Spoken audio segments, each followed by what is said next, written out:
welcome back, everybody. Season 3, episode, how many, Root Beer? 6. Episode 6. Keith, did you know that offhand? I did, yeah. Well, Wow. as a fixture of this podcast, it's something I should be made aware of or know of. Yeah. I feel like I should. I mean, my name's on the podcast. It is on the podcast. I should know it as well. You should. This week's guest is the newest. Is he the newest member of Crowd Lending? He is. Yeah. The newest member of Crowd Lending, Cameron Miller. Found out his last name yesterday. How long you been working here? I started September 5th. Yeah, 6 weeks. 2 months. 7 weeks. It's not bad to find out someone's last name that is in your employ. So welcome aboard. Thank you. It's been wonderful. It has it. Yeah. You're enjoying it. Yeah. All right, good. Well, let me give you the sort of the lay of the land here. We kind of chit-chat for a little bit, and the name of the podcast is Everybody Needs a Nudge. So we end up talking about you and how you sort of arrived at our doorstep. Okay. All right? Perfect. And you can jump into any part of the conversation before we get to you. But we like to talk about a bunch of things. So, I tell you what I got going on. Annabelle has submitted her college applications. Ooh. Yeah. That's exciting. Yeah, she has submitted her college applications. And last week, go ahead. ED? ED. Yeah. Early decision. Is that? Yeah. Yeah. We're not going to say the school because if she doesn't get in, Yeah, we'll wait. she'll be embarrassed. That's so exciting. Yeah. So it was a very stressful time for her. And now that's over. She'll be all right. And then she got rear-ended in a car today. No. Yeah. Second time in 6 weeks for her Yeah. getting rear-ended in the car. Tough. Yeah. That's tough. Yeah. Not good. She was No. not happy. No. She was screaming at me on the phone. I didn't do it though. I wasn't involved, but I was getting yelled at. You Nigerians have problems with these accidents lately. Yeah, but all from behind. Well, I'm serious, Cam. Cam's laughing. Yeah. Going too slow, Dan? I don't know if I'm going too slow. I don't know. I think people want to meet me, so they're bumping into me in the car. from Yeah. behind. From behind. Yeah, from behind, in the rear. You got any funny bumper stickers? People are getting too close trying to read them. And No, I don't have any funny bumper stickers. No, but that would be a good reason for people to be too close to me, though, wouldn't it? Yeah. Yeah. Or maybe because you're texting. You don't do that. Dan's never done. Why are we talking about me texting and driving? Because somebody will hit you if you're texting and driving. From behind? Yeah, because you're slowing down, speeding up, slowing down, not paying attention. So you're blaming me? I'm not blaming. So when you get hit from the rear, it's the person that hits you's fault. Automatically. Automatically. Yeah, it's kind of an auto default. I am actually flabbergasted that you guys would say that it's my fault because I'm texting and driving. I just want you to know that. I'm flabbergasted. Okay? Okay. All right. But she had a hollow weekend this weekend. What was she? I don't know. Barbie? I didn't see her. She played in a hockey game and then ran out the door to her party. So, and then my other kids are working now. They got jobs. Hank and Rose have jobs. They time keep hockey games down at the rink. Oh, nice. Yeah. $17 an hour. What? Yeah. Hank made $153. It's a great That's gig. crazy. He's 12. That's insane. Yeah. I just got a LinkedIn message from someone trying to recruit me for a job for $18 an hour. So That's pretty good. yeah. Good Yeah. for them. It's more than they make in here. Yeah. But kids are different. I got to tell you a quick story about. Did you ever hear the story about in New York, the newspaper boys back in the late 1800s? So apparently they were buying their newspapers from, the suppliers or whatever, but the suppliers were shorting them. They weren't giving them. They were supposed to buy 20 newspapers. They were only getting 15 or whatever the number was, right? So these young boys, 12, 13, 14, up to 18 years old, got together, banded together across the city of New York, formed a union, and fought against the suppliers of the newspaper, and they formed a union. Interesting. Yeah, and then some 18-year-old kid named Louis Bellotti was the union leader, 18-year-old union leader of the newspaper boys in New York City. Isn't that wild? That is wild. I wonder what he did after His that. nickname was Kid Blink. That was his nickname. That's a good question. What did he do after? Yeah. Frankie, or Louis. Sorry, not Frankie. Louis, if you're out there, what'd you do? He's probably dead now, right? I used to have a paper Probably. route. Did you have a paper route? I had a did. paper route. What paper? I had the Ledger and the Globe. What'd you have? Did you have a paper route, Cam? I never did that. No. No? Great job. I was Patriot Ledger. We that, and my brother and I would, Craigie would, we got fired. because we would on Sunday. The Sunday Globe was always the worst. You had to day. put it together. Had to put it together, and it Yep. was huge. Yep. So You had to put it together. Craigie and I would take the papers and we put them in our paper satchels. Yeah. And we'd ride a mile away and Yeah. we'd just throw them all in the woods. Oh, so you got fired for not delivering the papers. But we would, Not doing your job. we would tell them that the papers never came. We don't have the papers. We can't deliver the papers. And Unbelievable. And then mom went out because she was suspicious as to why, and so And she probably wanted her globe and too. she found all the papers in the woods. Yeah. Yeah, so So did she force you to quit, or did you get fired? I don't remember, to be honest with you. Yeah, just amazing how kids have changed. Like Hank and Rose are working 3 hours on a Saturday, complaining these guys are forming unions and Yeah. overturning newspaper cuts to That's fight for their crazy. rights. Right? He had to have turned that into something else. If you can get people together like that Yeah. at such a young age. Louis Belletti, Balletti. I just thought that was a pretty cool story. It is That a cool story. So I learned something also over the weekend. So do you know how you can tell the difference? And this is important if you're staying at a hotel or an Airbnb or something like that where there's a mirror. Do you know how you can tell if it's a two-way mirror? Do you know what the trick is? I learned this weekend. If you like put your hand up to it or something. Yeah, you something see like that. The Yeah. reflection of it. No, close though. Any idea, Kim? Is it something to do with like light? How it? No. I had two guesses. Maybe steam on the mirror, If or there's a space between it. There it is. Oh. So if you put your finger, if you touch the mirror, and there's a space between your finger and the finger in the mirror, that's okay. If there's no space between the fingers, that you got to get out of there, because that's a two-way mirror and someone's watching you. Creepy, right? Right? Yeah. I feel like more women than men would know that. Yeah. fact. Well, it was a woman who told me. There's like a saying like, no, if there's no space, leave this place. Something like that. That's the saying for all the women out there. So touch those mirrors when you go to hotels and whatever, because that's I creepy. was at one this weekend. Really? Yeah, I didn't do that though. You didn't? No. Where were you? Providence, the Renaissance. Wow, look at you've been getting around. Ooh, What was the- wedding.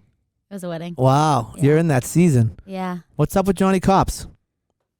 Nothing. Nothing. Same old, Nothing, yeah. status quo, huh? Yeah, he starts a new job next week. Oh yeah? Yeah. What's he got now? The crime scene unit. Oh wow, dead bodies and Dead stuff. bodies and blood, stuff. Dexter. Now, in Fingerprints. case you didn't know, Cam, Johnny Cops is Root Beer's boyfriend, and he's a state trooper. Oh, he is. Yes. I actually wanted to jump in. I don't know the origins of root beer. Oh, why don't you tell him? So my initials are AW, and you know A&W root beer. Do you know that? Because it's probably a little bit past you. How old are you? 23. Yeah, A&W, is that around for you? Yeah, I Okay. feel like Mug was like more popular. But Okay. Yeah, A&W. So A&W. So instead of calling her Walshy, because you got to have a nickname in here, or just based on nicknames, we gave her Root Beer. Root beer. Yeah, Root Beer and Johnny Cops. What's my Root beer, nickname? Johnny Cops. Keithy. Keithy. KC. Suit. Mr. Carter. Camera. Yeah. Sea Dog. There's a whole bunch of them we could go with. Cameron. Cam Wright. Cam, right I am. That's what I'd say every time someone asks me to do something if my name was Cam. Cam, right I am. You would. I totally would. You can say Dan Right I am. I could. Yeah, you could. But no real, yeah, I could. Dan, right I am. that flow's really good. It does. Never gonna hear the end of that. Pretty one. solid.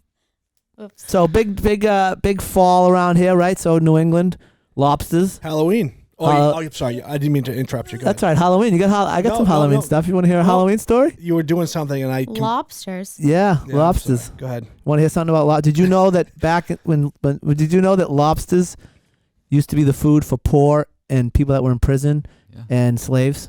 For a long time. Did you know that? Yeah. I didn't know that. What? Yeah. Boosh. right? Your mind is blown right now. Yeah. You knew that? Yeah, it was like the biggest prison food in like Rutgers Island and like all those places for a long time, and now it's market price, $50. Yeah. It's because it was so abundant back then. That's right. Yeah. Man, we're smart on this set today. Wow. Yeah, and if you had, like if someone came to your house and you had like lobster shells lying around, like because you ate them, that would be a sign that you're poor. And then what happened was the railroad. And the railroad started, because they wanted to keep costs down, they served lobster on the railroad. And when the lobster made its way inland, all the people inland had never had lobster. And they were like, oh my God, this is delicious. And then all of a sudden, lobster became the food of the rich around the 1950s. I don't like lobster, but I thought that's a pretty good story. Do you like lobster? Yeah, I like lobster. You like lobster? Just the tail. No. I can't even tell if he's being serious. I am being serious. When you eat, when you have lobster, the meat consistency is different between the tail and the claws, right? Yeah, That's yeah. true. And the tail meat is definitely better. Yeah? Yeah. You like lobster? All lobster? Lobster Yeah. rolls? I lived on the Cape growing up, so we love our seafood. Yeah, you do. Seafood lovers down there on the Cape. You Mhm. gotta be. Keithy, you had some stuff that you wanted to discuss, right? Do you want to jump in now, or you want me to keep going here? With Yeah, I just wanted to give a quick recap because this is a work podcast. Oh yeah, we're sponsored by Crowd Lending. This week's Crowd Lending. Yeah. Great company. What's the password? Low My key, phone. great company. Oh yeah. Hold on. Although we're getting out there, Yeah. we're getting it out there. We are. Social media all over the place, Definitely. podcasts, Yeah. content. Hey. Content. We're Yeah. everywhere. So for the month of October, we closed 17 loans, Wow. $27 million funded. What month? October. Okay.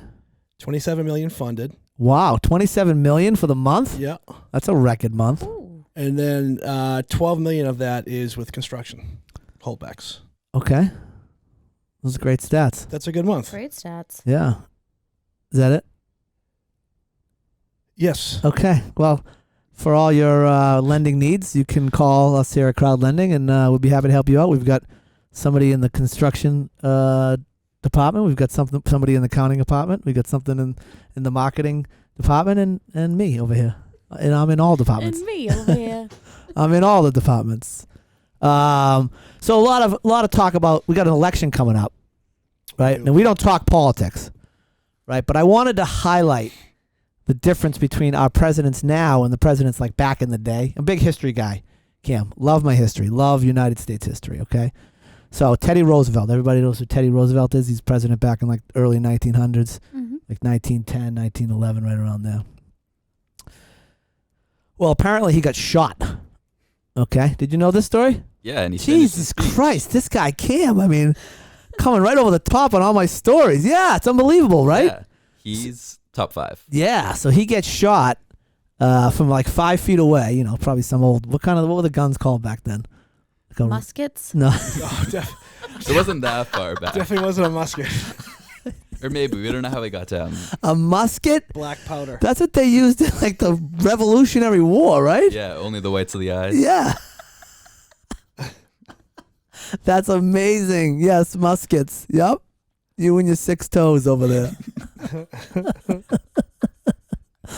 Well, he got shot, okay, from 5 feet away. You want to know how he survived? He ducked. No, it hit him. It hit him, but it hit his eye, a metal eyeglass case, okay, and then it hit his. He had a 50-page speech written out. So it hits the eyeglass case, it hits the speech, 50 pages, goes into his muscle in his chest. He decides that because he's not spitting up blood, he's going to do his speech. He goes and makes his speech. After the speech, he goes to the hospital, and the bullet is lodged in his chest muscle. They make a determination that it's too dangerous to remove it, so they just leave it there for the rest of his life. I know That's- that part. That's a president. Like, that's a guy you want leading the country, That's right? crazy. Yeah. Got shot and still went and made a And speech. he made a speech, and Yeah. nobody knew. No, well, when he was there, he said something at the speech like, hey, try to be as quiet as you can. I don't know if you know this, but I got shot earlier today. So I can't really raise my voice or something like that. Like he put him on notice, like, hey, I got shot. That would never happen today. No, you kidding me? The guy would be dead because the guns are more powerful, but that's the different story. True. Thomas Edison, another little tidbit, another little historical tidbit that I heard. So apparently when Thomas Edison, and this is kind of like a feel-good story too, like, we like to pump people up around here, Cam, you know what I mean? Of course. So apparently when Thomas Edison was 7 years old, he got sent home with a note and brought it to his mom, and he said, Mom, the school teacher gave me this note, and you're the only one that can read the note. He said only you can read it. So the mom takes the note out, she's looking at the note, and her eyes start to well up, and she says, and so Thomas says, well, what does it say? He says, it says your son is a genius, he's too smart for this school, and we don't have any teachers that can teach him. So you got to teach him at home. So he's homeschools, and then he becomes, Thomas Edison invents a whole bunch of stuff, right? Light bulb, I think. Right? Light bulb. Telephone? No, that was Alexander Graham Bell. Little test right there. I like that. You passed. The mother dies way later on in his life. He's going through a closet, and he finds the note. And what the note actually said was, your son is too dumb for this school. He cannot stay here. He is expelled. And the mother flipped it and told him he was a genius and set him on a completely different path. Maybe that's why parenting is how it is now. I don't believe that story. Awards, all the niceness, because he was just convinced. He was convinced. Talk about a nudge. Right? That's a serious nudge. Ooh. He could have gone down a dark path. He could have used his brain for evil. Yeah. Like Dr. Evil. I wonder if he wasn't dumb. Maybe he was just so smart that he wasn't paying attention. Maybe he had ADD. She saw through it, yeah, and she saw through that. Yeah. Or maybe she just didn't care for the teacher because the teacher was an idiot. Yeah. That could be it too. Keithy, you got any dad jokes? Yeah, I do. All right, let's get into some dad jokes, and then we'll get into Cam Miller. Yeah, so this weekend I was actually at my dad's house. Oh yeah? Yeah, Mom was away. She's down in Florida. Okay. So I went by, and Dad was cooking some chili. Yeah. And it was weird because I started crying when he was cutting up the onion. Yeah. The onion is our small dog. I think it would have been better if you said it when he started cutting onion. Onion. Well, listen. Because when you said the onion, and then who names their dog the dog? I know. That was kind of a fail. All right. Here's a good one. You're going to love this one. Okay. What's yellow and can't swim? What's yellow and can't swim? A canary. What you got? Anything? I'm blanking. A lemon. A bus full of children. What the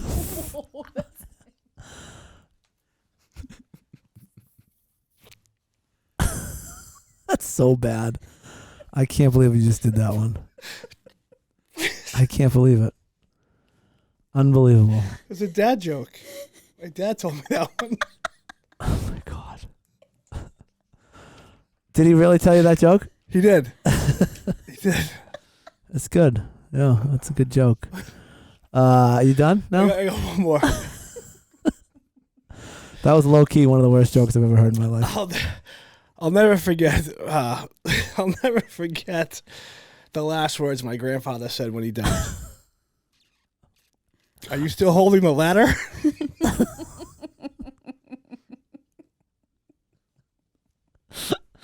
Oh, wow. Yeah.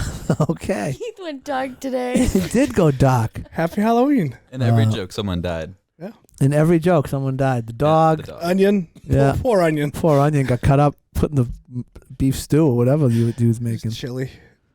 So you guys know about Chuck Norris, right? Oh, we do. Yeah. Big fan. Yeah. Do you know he can strangle someone with a cordless phone? I like that one. You don't like it? All right. Do you know Chuck Norris's calendar skips April 1st? Because Never gets fooled. Nobody fools Chuck Norris. There you go. Nice. Chuck Norris heard that nothing can kill him. So he went and found nothing and killed him. Oh my God. Chuck Norris jokes go on forever. I'm going to tell a little story. One last story, and then we'll get into Cam. It's moral. This is a kind of a, I don't know. I'll let you guys tell me what it is. It's like a tale, but what's the word I'm looking for? It's like a antidote, maybe. So young boy's at school, and his teacher asks him to tell a story that has a moral. So the little boy says, "Okay, I'll tell a story about a bird. There's a bird that's flying south, and the bird's not flying fast enough. He's not going to make it, and he gets freezing cold, and he falls to the ground in a farm, in a field, and a cow comes over and does his business on top of the bird, poop on top of the bird, and so now the bird's stuck under the shit, and the bird starts to get a little bit warmer, and the bird's down there, and he gets a little warmer, and he's feeling pretty comfortable because he's staying warm, the ground's staying warm, and then he starts to sing because birds sing when they're happy, and so the bird starts to sing, and there's like a cat in the area. And the cat hears the bird singing, goes over to the bird, digs the bird out, and eats the bird. So the teacher says, "Geez, Johnny, what's the moral of the story?" And Johnny says, "Well, everybody that shits on you is not your enemy. Everybody that helps you get out of shit isn't your friend. And when you're in deep shit, you best keep your mouth shut." That's the moral. You like that one? Yeah, I'm a fan. Yeah, see? Cam gets it. No, it's a good one. Yeah. That is a good one. I know. I had to swear it needed the swear. I did. Poop wouldn't have done it. No. Had to be the S word. It So did. sorry to all my fans out there for swearing. My tens and tens of fans. It's a good story. But it hits diff if you don't use the word. Right. Yeah, totally hits diff. That wasn't an option.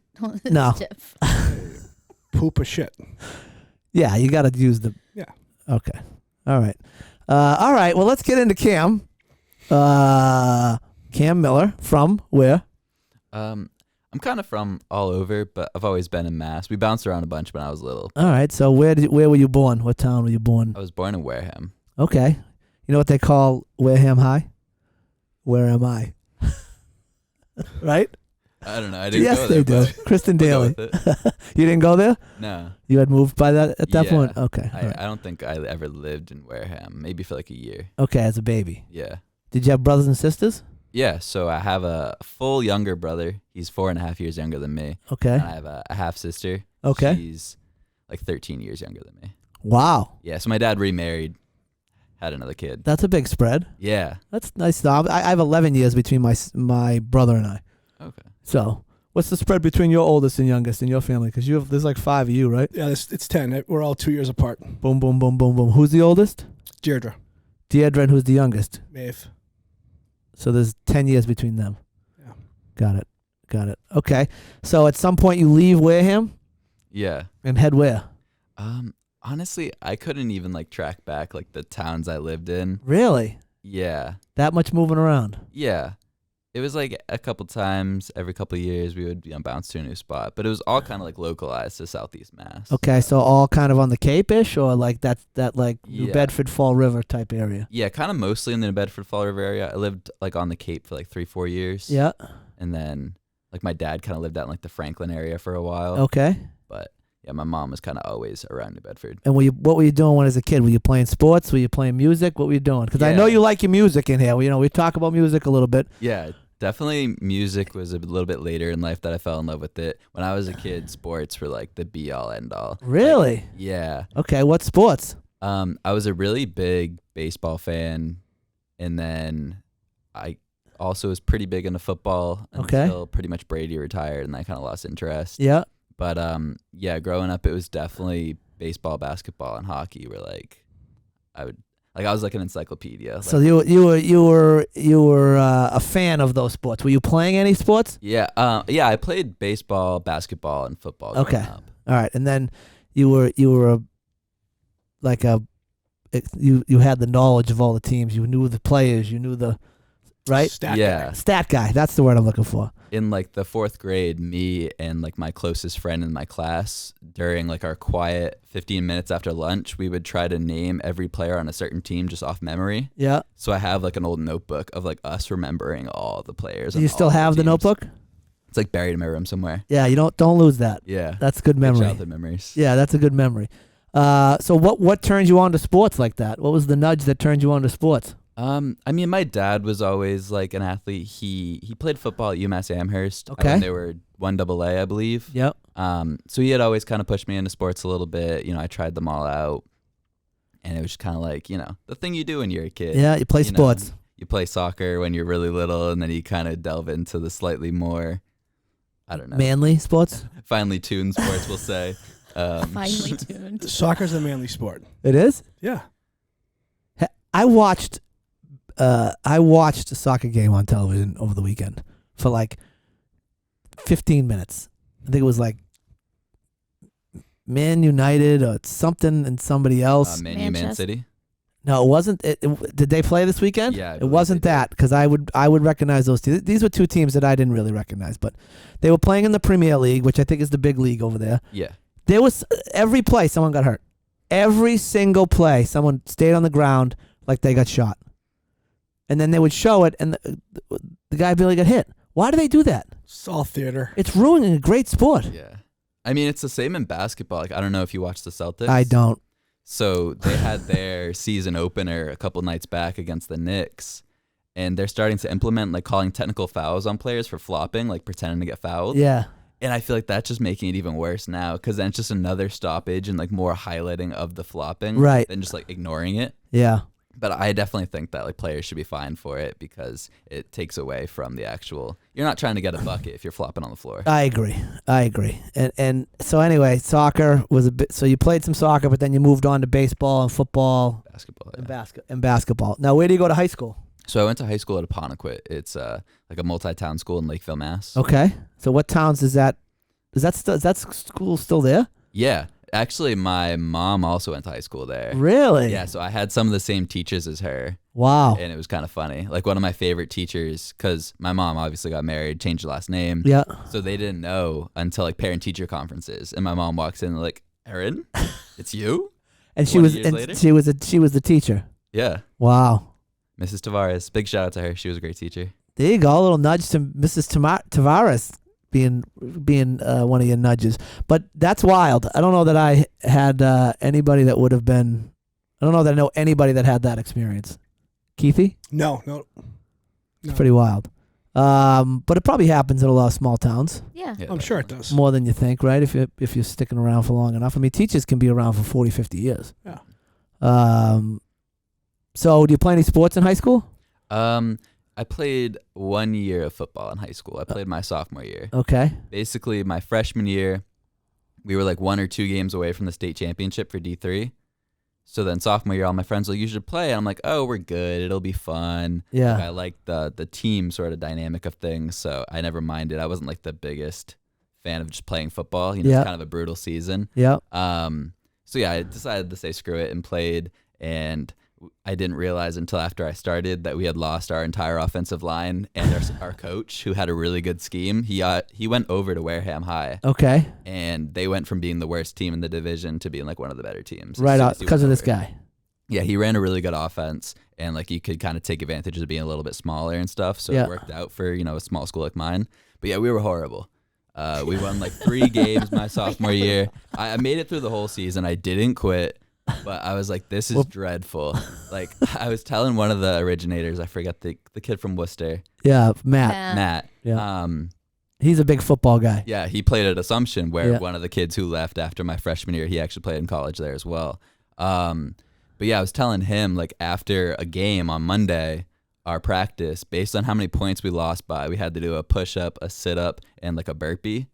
And then whenever someone wouldn't do them, they'd add 10. Oh my goodness. So we would end up doing like 200 of all of them every practice. Ugh. And I was in great shape. You Best must shape have of my been life. ripped. Yeah, I bet you must have been jacked. But I would get home and just go to bed. And I was like, this is a horrible way to be in high school. I'm not doing this next year. Yeah, that's a one and done. Yeah, 100%. So do you turn your interests? I mean, now you got a lot of free time if you're not playing football, or do you turn your interests to anything else at that point? Yeah, so that's probably like when I really started to fall in love with music. Like, you just go home, throw the headphones on, listen to a little bit of everything. Yeah. I kind of like dove back because my only real exposure to music when you're a kid is like what your parents listen to in the car, what they're like listen to at home. Yep. So a lot of my taste was really like curated by what they had. So what was that taste? What were you listening to? So my parents are definitely like, they're into the rock. Okay. Like a lot of modern stuff. Like my mom always loved like Foo Fighters, Nirvana, all that stuff. So that's what I listened to a lot as a kid, and I still love all that. So how old, if I may ask, how old is your mother? So my mom was born in 76. So she's my age. She's younger than I am. Because I'm like, oh, I like Foo Fighters. Oh, I like Nirvana. Oh my God, I was listening to them. Oh, geez, yeah. I thought you were gonna say like you really like the Beatles. Well, I was answering the question you had asked, and I'm like, oh, I listened to the Beatles and Simon and Garfunkel. Yeah. So your parents, your mom is our age, my age. Yeah, our age, Keithy. Yeah. a little bit younger. Oh my She God, was that's so depressing. 24 when I was born, so it's not super standard to have your employees have parents your age. Well, I think we had this conversation with Madison too, and her dad's like right around our age too, maybe a couple years older. Mm-hmm. How old are your parents? 65 and 70 something. Man, they're old. Yeah. Well, not my mom. Don't say that. They're not old, but like I My mean, stepdad. He's old. that guy's old as dirt. That guy's so old. He's Sorry, Papa. young at heart, Yeah. but he's an old man. Yeah, he's been around. Yeah. So Foo Fighters, Nirvana. Who Stuff else? that we were listening to. Yeah. Yeah. My dad was definitely a pretty big Green Day fan. Yeah. I remember like he gave me like an MP3 player and he preloaded it with just a ton of Green Day. And I was like, all right, cool. This Yeah. is I'm Chili Peppers. There was a ton of Chili Peppers on that MP3 player. Trying to think. I mean, that's my high school music. Yeah. Yeah. What was the Chili Peppers' big album back then? They what was the guy? What's the guy's name? Flea? Spice? What's his name? Flea, the Flea, bass player. he's the bass guy. Okay. What's the lead singer's name?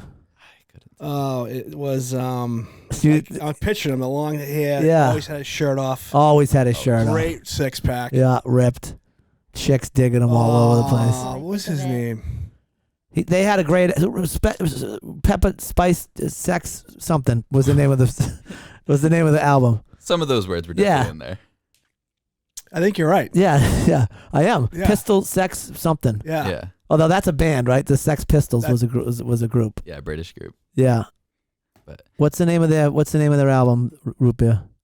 You looking it up? Blood Sugar Sex Magic. Okay, I got You're one good. other That was for good. and it's Magic with a K. I knew right? exactly what you were saying. Yeah. Magic with a K. You remembered it, yeah. All right, so that's a good nudge into the music world, which I would say, I mean, that was pretty mainstream back then. Definitely. Not really alternative. I mean,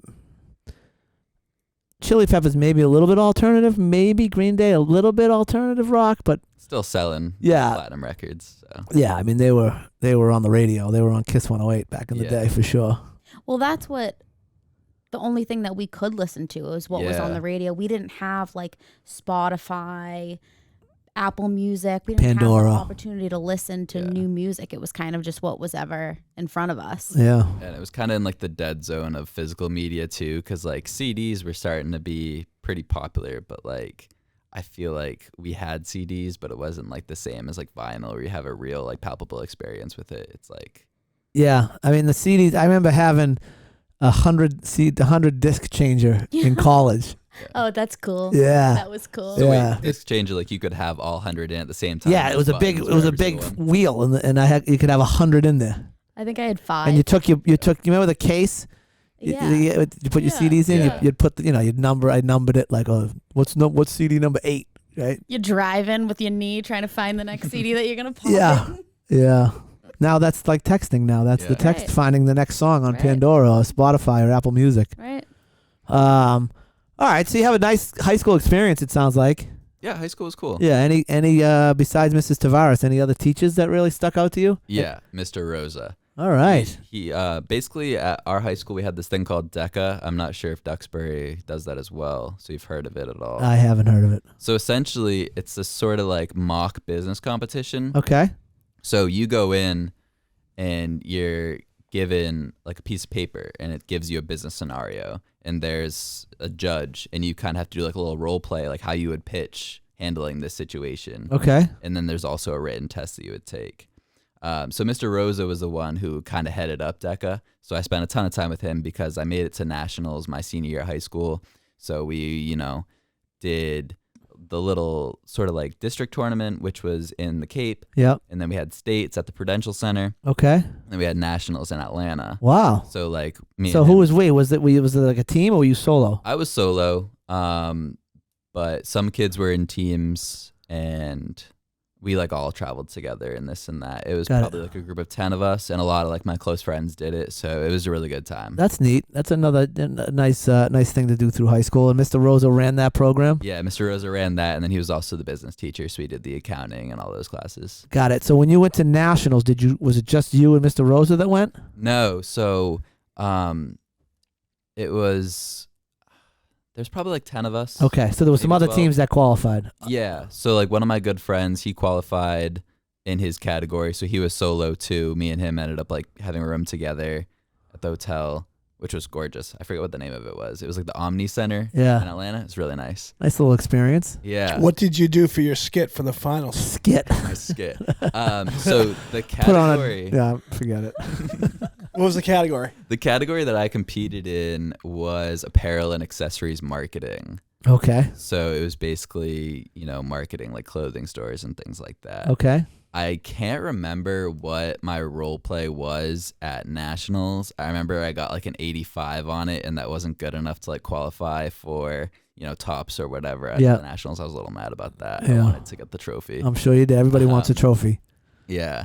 I remember like at states, it was like a bridal company, like dresses. I had to figure out how to market that. Okay. I had some big spiel That is about. cool. So they give you a new pitch every step of the way. Like you don't just repeat the same pitch. No. So yeah, basically you're given like a sheet of paper like 15 minutes before your role play Oh, starts, really? And you have to figure it out in that 15 minutes and then go. Oh, so this isn't something that Yeah, like I couldn't plan for it. you which is didn't part get of it why I way in liked it. advance, and then No. got it. So it was just all sort of free balling it. Wow. Free balling it? I don't know if that's the right word for that. No, it's not. But Can't go with that one. Yeah. we can cut that in post. It's no worries. I get one, mulligan on speaking.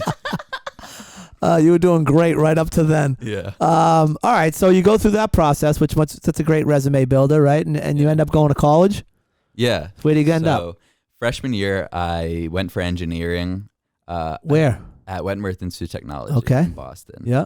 I feel like to a degree, they kind of like really pigeonhole a lot of kids into engineering these days. Yeah. Like you do good in calculus and all of a sudden you're taking engineering classes. They're like, yeah, this is what you do. Right. And it's funny that you say that because when we were visiting colleges with Annabelle, engineering, nursing, and one other school, a business, those were like the schools that you had to apply to that school. Yeah.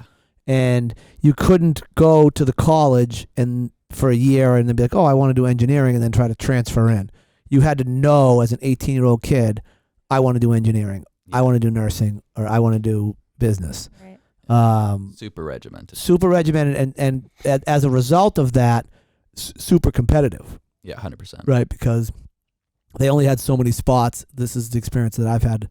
And the kids that wanted it knew they wanted it. Right, so they had geared, like you said, they took the calculus, they took the whatever engineering courses they were supposed to take through high school. Yeah. So you go to Wentworth to be an engineer? Yeah, I studied mechanical engineering for Okay. one semester. Very quickly realized it wasn't for me. Yep. Honestly, the biggest thing is like I tried to not view my professors as professors, but as former professionals in that field. Okay. And in the way that they carried themselves and taught, I was like, I wouldn't want to work with this person. Got it. They were all very tied up in their own intelligence. Yeah. And I was like, that's just not a good quality for a leader. Like, you can't care more about yourself than others. Yeah, I was actually trying to not be seen by my professors.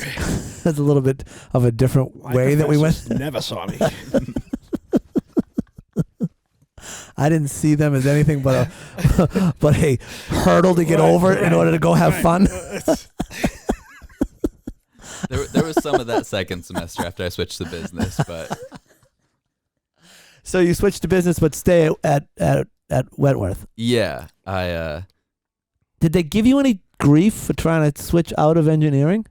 no, it was like a lot of kids drop out of engineering. They do. Like, I think the retention rate at Wentworth is like under 50% because the majority of the kids drop out because their business school isn't what they're known for. Yeah. Like, it's the engineering school. You sure? And it's $35,000 a year. Right. So, like, you're not going to pay $35,000 a year to go to business school. It's not a great business school. Right. So, Right. They don't keep a lot of kids around. So if you most people if they drop out of the engineering, they're gone. Yeah, but I just wanted to finish the year out. Like, I Okay. had made my friends. Like, I was having a good time. And I was in Boston. And I was like, if I switch, I'm just going to go to BCC for a semester. That's not really going to do anything for me, like, personally. Like, Right. it saved me a ton of money. But I was like, I'll have fun for 6 more months. And then go to UMass Dartmouth and save a ton of money. So you did make a move. Yeah. You So after eventually make a- freshman year, I transferred. Got it. And you almost, I mean, that's kind of like going back home a little bit, right? Yeah, so I was like commuting to UMass Dartmouth. My original plan was basically all the UMass schools do this thing where if you have over a 3.0 GPA, any of them, you can move to the other one. Oh, really? So originally I was like, okay, I'll go to UMass Dartmouth for a year. I'll save a bunch of money. And then I'll transfer to UMass Amherst and live there. Yeah. I'll kind of like cancel each other out. Sure. But my sophomore year was COVID. So Okay. March 2020, Yeah. I'm gearing up UMass Amherst next year. Here I come. And then I was like, I'm not paying, $15,000 for room and board just to, be socially distanced and this and that. So I just stuck with UMass for the last 2 years as well. So you stuck it out. Yeah, I was like, well, I'm paying almost nothing to go here. Might as well. So that was like a series of nudges, right? Like you got the engineering. I don't like this. I'm going over here. I'm going to finish my year out. Go to UMass Dartmouth. COVID hits, so you don't make that move, Yeah, and you end up finishing up at Dartmouth. yeah. Which, all in all, I'm thankful for. I had a lot of great teachers, Yeah. and I saved a boatload of money. So did you have any teachers there that sort of stood out to you? Yeah, definitely. Mr. Jacobson was the accounting professor there. Yeah. He's a great dude. So you got a business guy in high school and now an accounting guy in college. So you must. I mean, now you work in accounting, so you must Yeah. enjoy it. Yeah, Yeah. It's a Acquired taste. yeah. It's an acquired taste, accounting. definitely. Actually, when I was at UMass, I started out as a marketing major because, I had done DECA with the apparel and accessories marketing. So Yeah. I kind of been like, obviously, I'm pretty good at it if I was able to qualify for nationals and this Sure. and that. So I should give it a try. But after, I was telling Amy this a while back, like applying for internships and stuff, I would only really want to apply for companies I was really interested in. Because I'm like, if I'm marketing, I really have to like align myself with what they are. So I was applying to like Converse and Nike and all these crazy companies. And the kids that end up getting those internships are like the ones who are whizzes in Adobe and they're just like on a next level. Yeah. And I wasn't there. Yeah. So I was like, I'm good at accounting. I know numbers. So I should give that a try. I'm gonna go give that a whirl. Yeah. So there's another little nudge, right? That kind of moves you in that direction. Yeah. It's nice. I like all these little nudges. Yeah. So you graduate. If COVID was your sophomore year, you graduate in 22, Yeah. May of 22. May of 22. Living where? I was living at home, Lakeville, Mass. So where do you live now? Now I'm still there until Saturday. Whoa! Yeah. Let's go, everybody. I'm Moving on out. Yeah, finally. Got most of those student loans paid off, so I'm allowing myself the next step. Well, you So, sound very responsible, very fiscally Extremely responsible. Yeah, the Yeah. fiscal responsibility is like off the Yeah. charts. The whole student loan thing, it wouldn't have crossed my mind for 30 years. yeah. I I would think have paid it like pay it again. a lot of my aunts and uncles had that attitude, and that's why I decided to pay them off. There you super go, early. another nudge right Yeah. there. You know, you don't think of these things Yeah. as nudges, No. but they guide you through your life, everybody. Yeah, they'll tell me, they're like, yeah, I just paid my student loans off, and I'm like, you're 54, man. Yeah, man, you're old. Like, I need to get these gone before 24. Like, So you got all gone. not all gone. I still have a little left, but I have enough that it's like manageable. You should definitely rent. talk to the bosses around here and see if they'll give you a raise. I have it in the works. Part of my 6-month plan. Denied. Oh, sorry. It's not in the budget. You should know that. You're in accounting. I can make it fit in the budget. I'll find room. So 22, but you don't come right here. So you just started here, but you started here in September of 23. So what do you do between 22 and 23? So I graduated. Originally, I had a job lined up I had gotten while I was in college to work for. It's a massive company, and now I'm blanking on their name. They were like partially responsible for the 2007 financial crisis. Was it a bank? Yeah, it was like one of the big banks. Yeah. But yeah, so I was. We'll leave them alone. Yeah. We don't want to badmouth any banks We won't being in tap the them. business a little bit. You know what I mean? Yeah. We love banks. Yeah, the best. There was a great group of people there that I was going to work with. I had a gig lined up to be a retirement planning consultant. Okay. So I would go into like school districts in various areas that this company had basically like ran their 401ks. Yeah. Just met with everyone, talked about their plans, talked about their future, this and that. And that idea was like exciting to me at the time. But when I had graduated, essentially if you want to work in those sort of financial spaces, there is a ton of tests you need to take to get licensed. Series 6, Series 7, 73, 88, whatever they are, right? So I 63. Yeah, 63 That's was a one of big the ones one. I had Yeah. to take. So I had just graduated. I had just been taking tests for the last 18 years of my life. Yeah. And now they piled it on. They were like, yeah, every test, it's going to be at least 40 hours of studying. And I'm like, I thought I was going to be starting work soon. Yeah. Like they didn't necessarily like really loop me in on that side of things.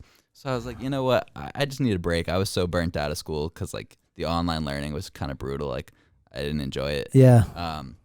So I just decided to take a little vacation with my closest friend. We went to Europe for a couple weeks. Oh, wow. Found And- yourself. Yeah, a little You better, bit. you know, my father would say, you better find yourself a job.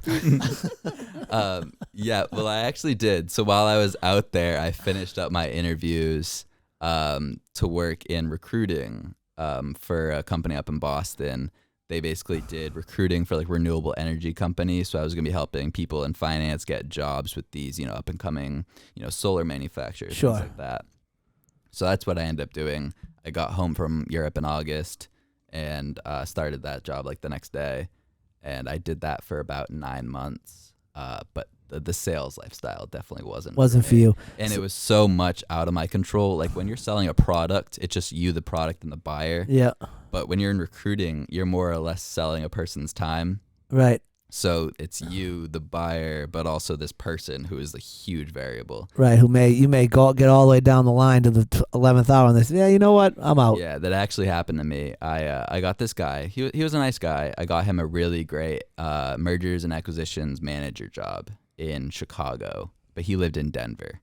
He had told me, oh, Chicago's a great city. Like I coordinated with the company that was hiring him to fly him out, let him stay in Chicago for a weekend, like feel it out, see if it would be good for him. He was like, yeah, I'm all for it. I love it. You got me good money. Let's do it. I call him on the day that he was supposed to be starting work. I was like, hey, Nick, like, how's it going? Like, you starting today? Like, you like the office? And he was like, oh, I actually never moved from Denver. I'm not taking this job.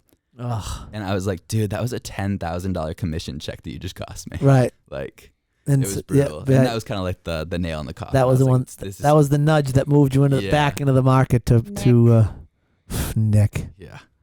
I hope If you're listening, Nick, we're coming for you. You know who you are out there in Denver.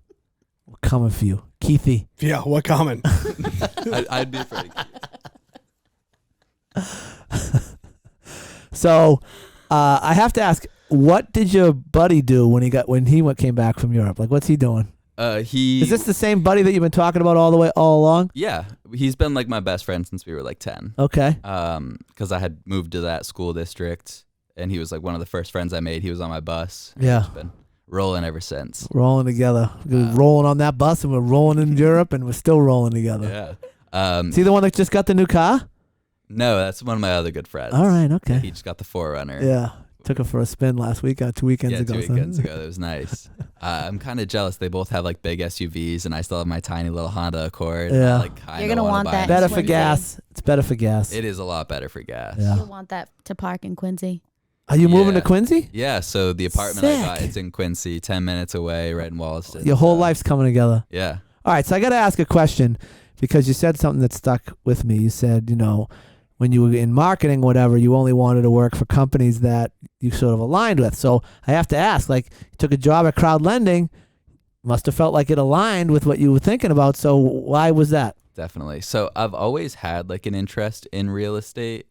Like when I was like in middle school, high school, like I would watch YouTube videos of like realtors doing house tours and Sure. stuff. And like my mom had a friend who was a realtor, so he helped us sell our houses when we moved, and I thought his job was kind of cool. Yeah. So I always had like a sort of baseline interest in real estate. And as I got older, I realized that, you know, it's a really good means to, you know, secure your future. Yeah. So It's a great business. figure move here, make some money, pay off the loans, Yeah. and then maybe, you know, start to invest a little bit myself. Wow. What better place to come than crowd lending? That's right. I need mean- Robert to come to the office more so I can pick his brain. But Please. You can pick my brain. I got my brain's bigger than his brain. all right, a little line. All right? Jesus, that's a shot at me. I'm here every day. Pick my brain. What that? You never asked me you're- nothing. You're a busy man. It's about me. I want my brain picked. Yes. What's the matter with me, Keith? Nothing. He asks me questions all the time. Yeah, me and Keith, we converse. You know. Oh my God! Watch next time you ask me. I don't have time for you, Cam. What? What do you want? I'm scrolling right now. I don't have time for you. I'm on the Insta. I'm on my Insta. All right. So it's been 6 weeks. How do you like it so far? I really love it. Like Yeah. this is like that recruiting role I had. They had like good culture there, but to a degree, I feel like they harped on the fact that they had good culture so much that it kind of took away from it. Because Yeah. they were like very braggadocious, like working here is really cool. Don't forget, working here is really cool. And I'm like, you don't have to tell me. Like, just let me experience it. Yeah. But here, it's like effortlessly cool. Like, Yeah. You come in every day, you're not miserable. Dan is gonna take that and run. Yeah, that's what Yeah. I'm saying.